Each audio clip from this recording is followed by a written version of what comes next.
Appearances are decisive. First impression is the last impression. So, I am going to give you dressing tips. Be well groomed and clean. The natural, clean looking face is always liked by an interviewer. Needless to say, your fingernails, avoid cigarettes or tobaccos because the smell gets carried over and it's not always appreciated by people. Now, as far as men are concerned, I would suggest you wear business suit or formal, comfortable clothes with decent color combination. Please avoid green pant and yellow shirt. These odd combinations are not liked by people. When it comes to women, avoid high-heeled shoes. The noise irritates people. Don't wear anything too tight or revealing. Avoid strong perfumes, heavy lipsticks, or excess jewelry. Nicely styled hair will definitely please others. And comfortable, decent formal dress. Now, what is decent? What is formal? I would say that this varies from country to country. So, what is prevalent in your country should be worn by you. For that, observe different executives, especially in the morning when they go to their offices, and then take a call. Then what to bring for an interview?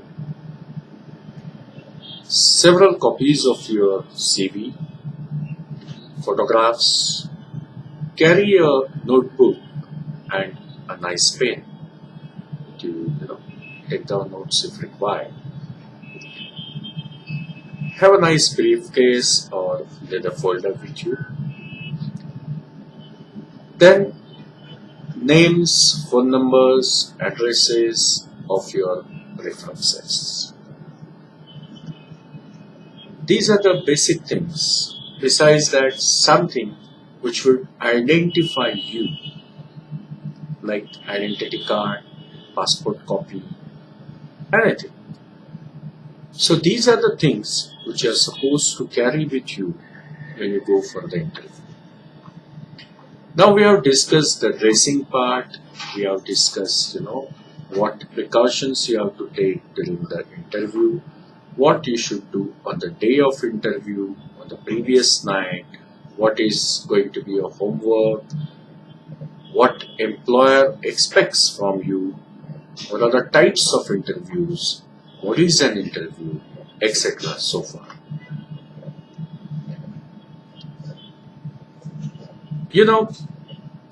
Because two humans are involved in this process, which is normally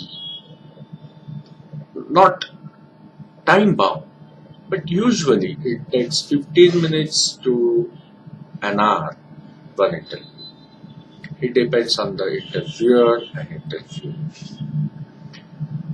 So how to predict the output, especially when you are done exceptionally well? Well, there is a big possibility that you will make it. But if you fail, please don't get disheartened. Why? It is like a arranged marriage procedure where the would-be bride and groom, they meet for 15 minutes or half an hour, and based on those 15 minutes, based on the likes and dislikes developed during those 15 minutes, they decide whether to meet again or not. So on the lighter side, I am giving you all these tips to help you remain relaxed and happy if you are done exceptionally well. If you are not done well, go home and prepare. So if you are done well, do this every time. If you are getting interviewed, there could have been number of situations to make him happy, relaxed, unhappy, tense. Suppose before your interview, he got a call from his boss who scolded him, who took him left and right. What would be, his response? He can't respond over phone. So, when you step in, and if at all there is a slight mistake, what he would do? Vent it out. That's the human nature. If previous person had done bad, there is a 50% possibility that he would expect you to do better or maybe same. Now you have no control. So on the serious side, I am trying to bring to your notice the uncontrollable part of the interview process. We have tried to cover everything. What we can't cover is who is going to interview you. What are his likes and dislikes? Because whatever we say, personal likes and dislikes do feature in it. There are times when the decisions are made when you step in the room. So whatever you say probably may not get registered. Am I being negative here? No. See, I am trying to give you what can happen. In statistics, we have probability. So these probabilities should also not be overlooked.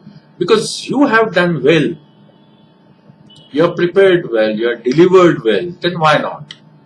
That is what I am trying to answer. Because this is uncontrollable. Now what you can do is identify what went wrong. The common sense says that you have to thank him while you are living. For next few days you have to wait till you get some communication from the office. If you don't get communication, please contact them. Ask for the results. If you're selected, great. If results are waiting, wait. If you're not selected, try to talk to the interviewer and thank him and ask him, sir, will you please help me understand my areas of improvement? If he is in good mood, or if he is a good guy, he is likely to tell you that this is what we expected and this is where you failed. This will give an opportunity to correct yourself for the next interview. So every time we learn something.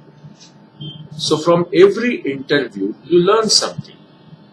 Especially when you try to recollect the incidents.